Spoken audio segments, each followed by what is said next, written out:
Olá pessoal, tudo bem com vocês? Tudo certinho?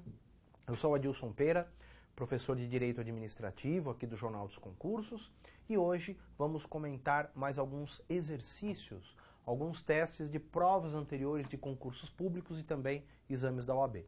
Sempre lembrando, é importante que você pegue as provas anteriores para treinar, tá?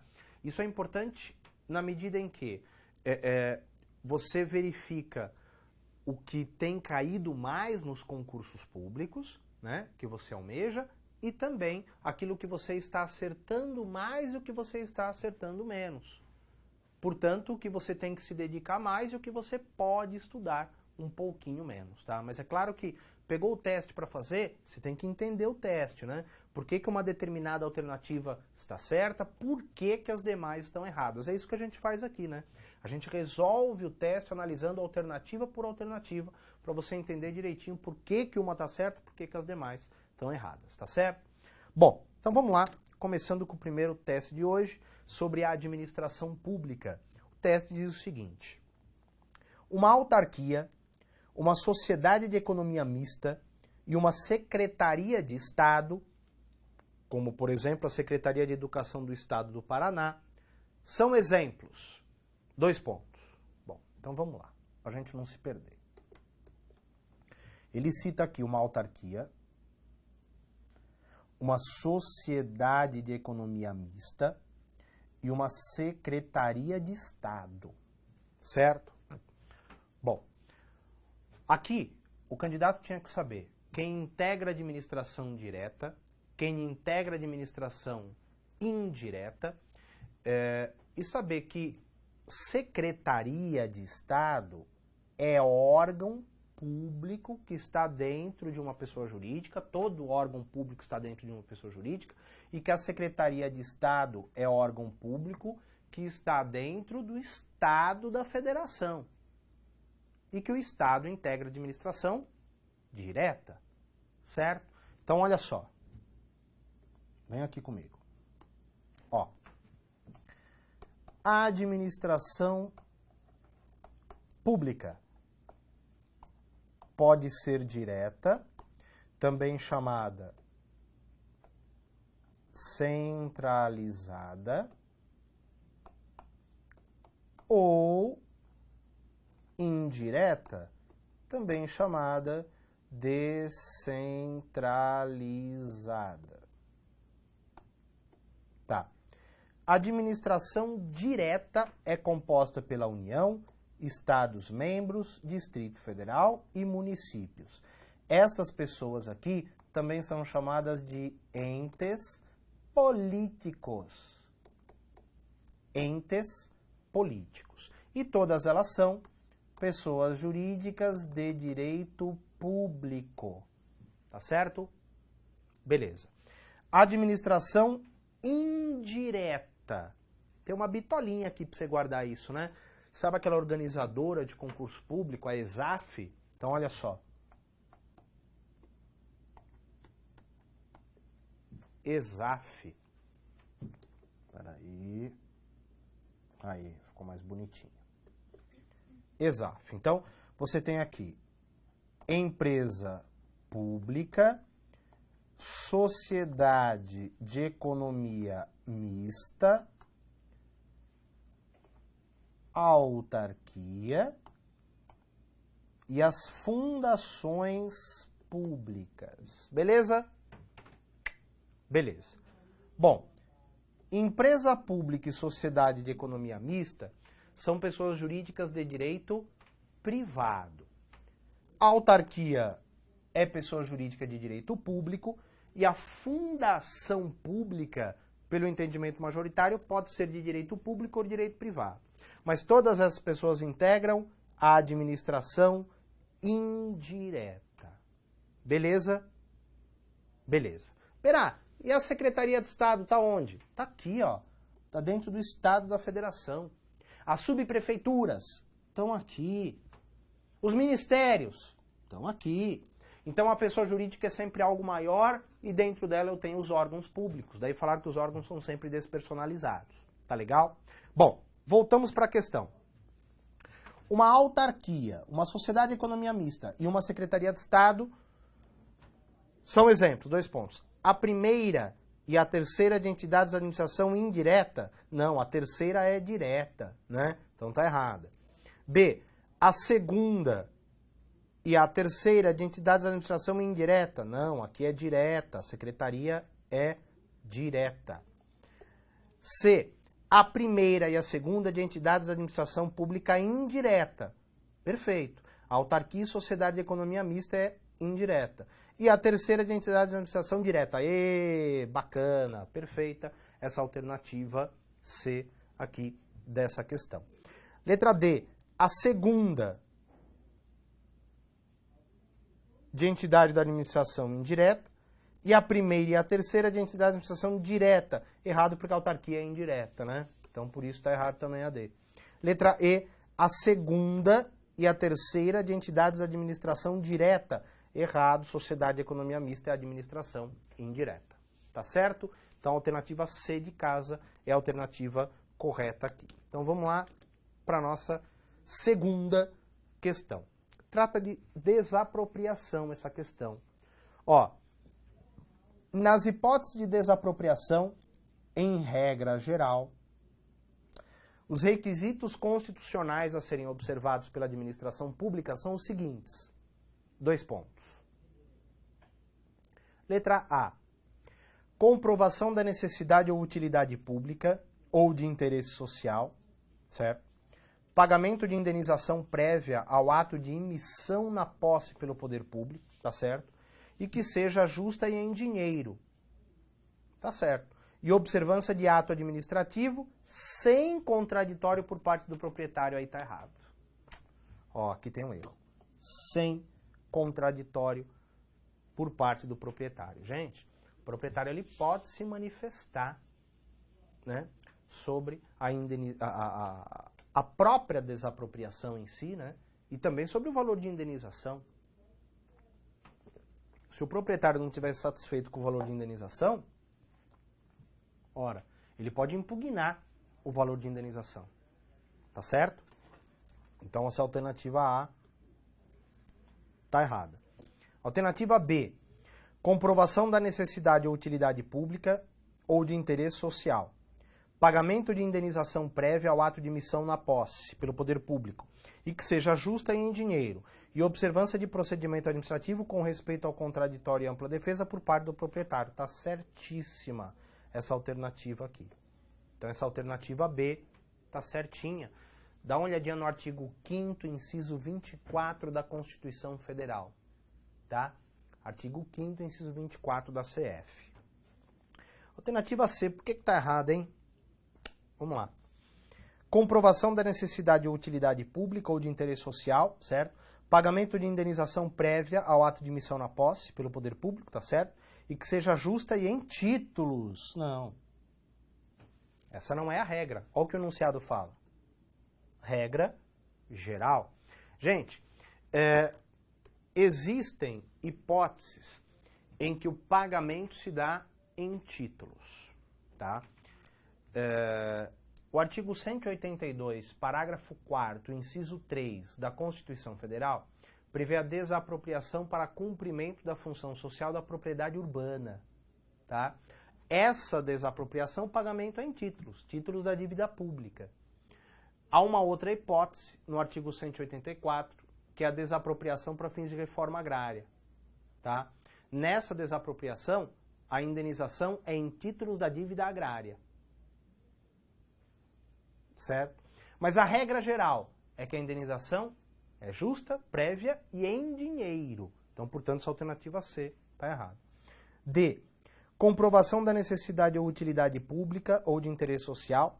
Pagamento de indenização posteriormente ao ato de emissão na posse pelo poder público. Ó, artigo 5º, inciso 24 da Constituição. A indenização na desapropriação deve ser justa, prévia e em dinheiro. Ou seja, ela deve ser prévia e não posterior ao ato de emissão na posse. Tá? A emissão na posse é a entrada da administração na propriedade. Tá legal? Beleza. Joia. Então, esta questão que trata sobre desapropriação, a alternativa correta é a alternativa B de bola. Tá bom? Muito bem. Questão 3.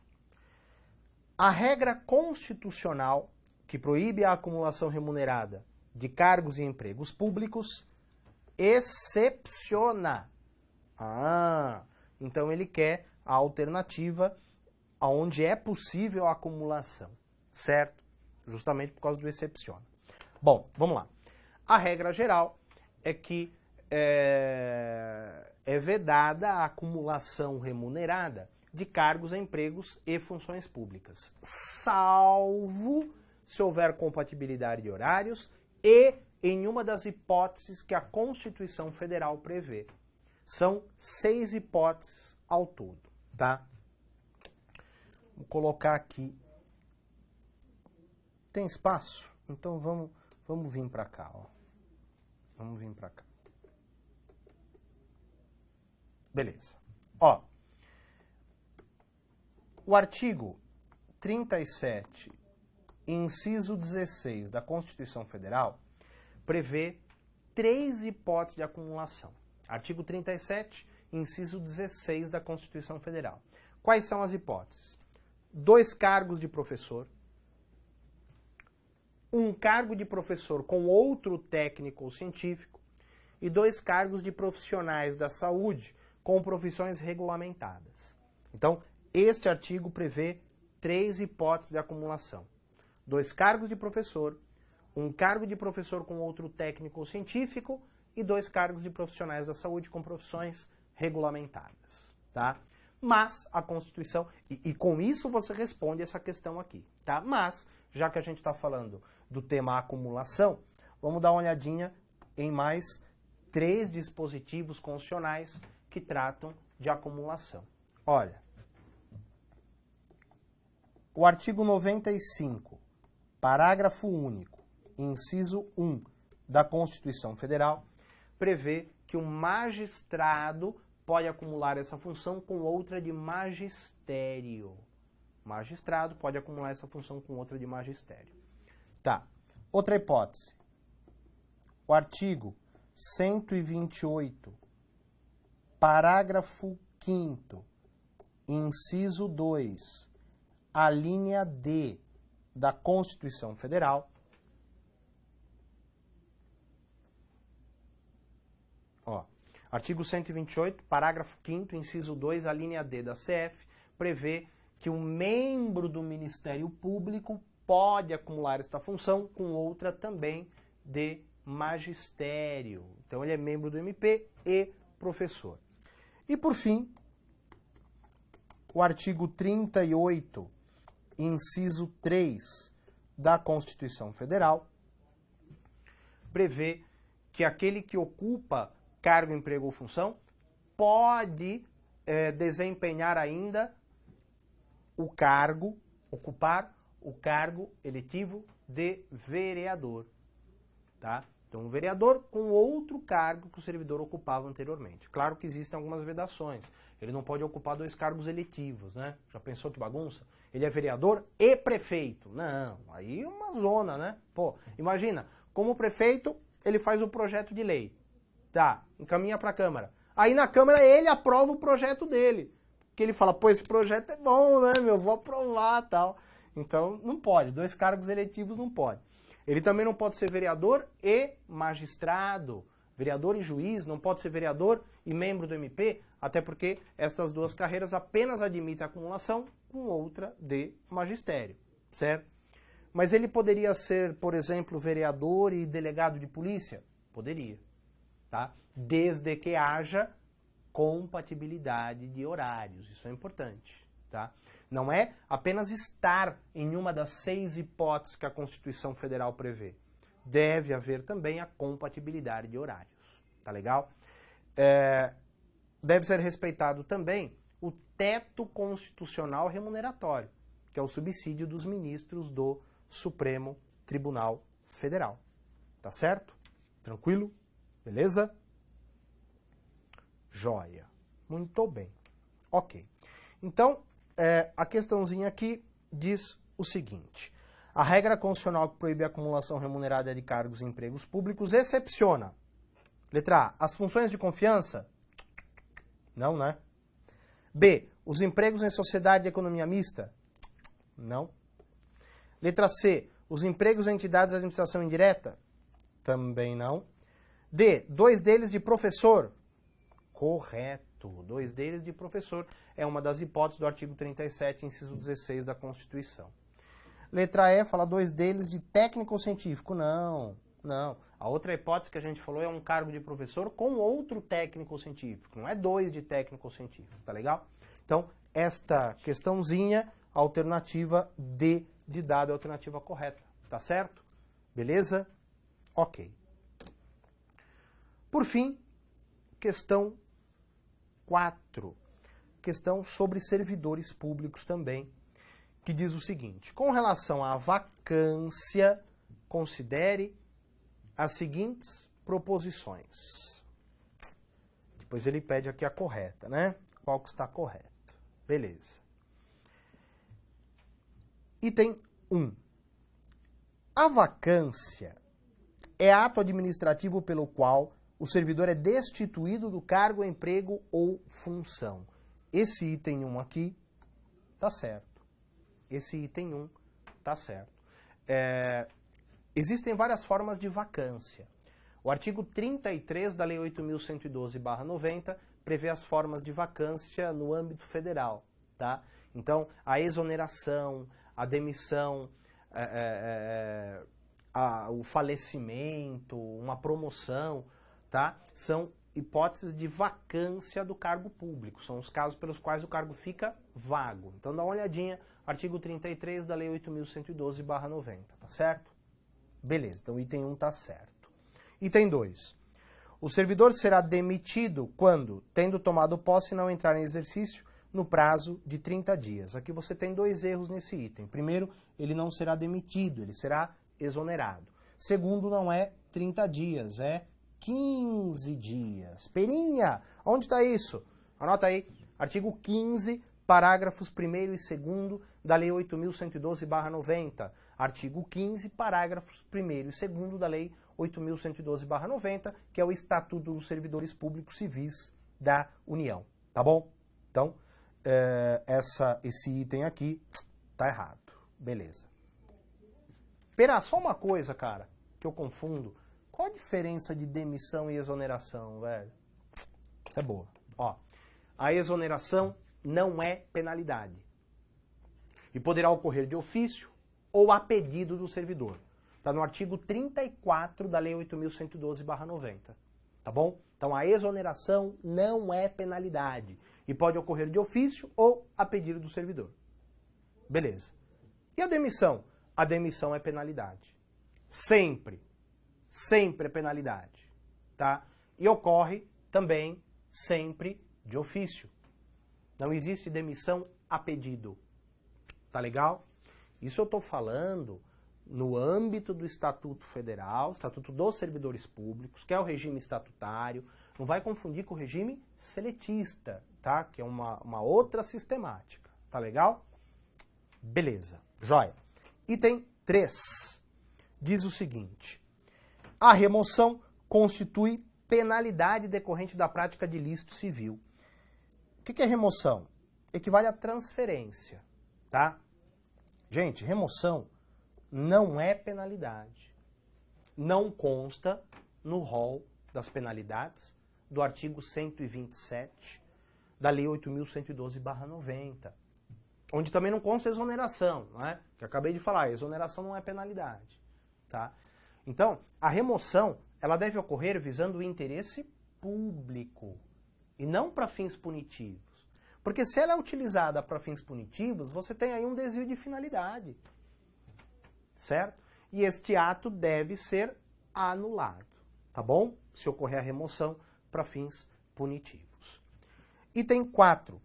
A exoneração de cargo efetivo dar-se-á a pedido do servidor ou de ofício. Já comentamos isso, né? Artigo 34 da Lei 8.112/90. Bom, então está correto o que consta no item 1 e o que consta no item 4. Portanto, a alternativa correta aqui é a alternativa C de casa, certo?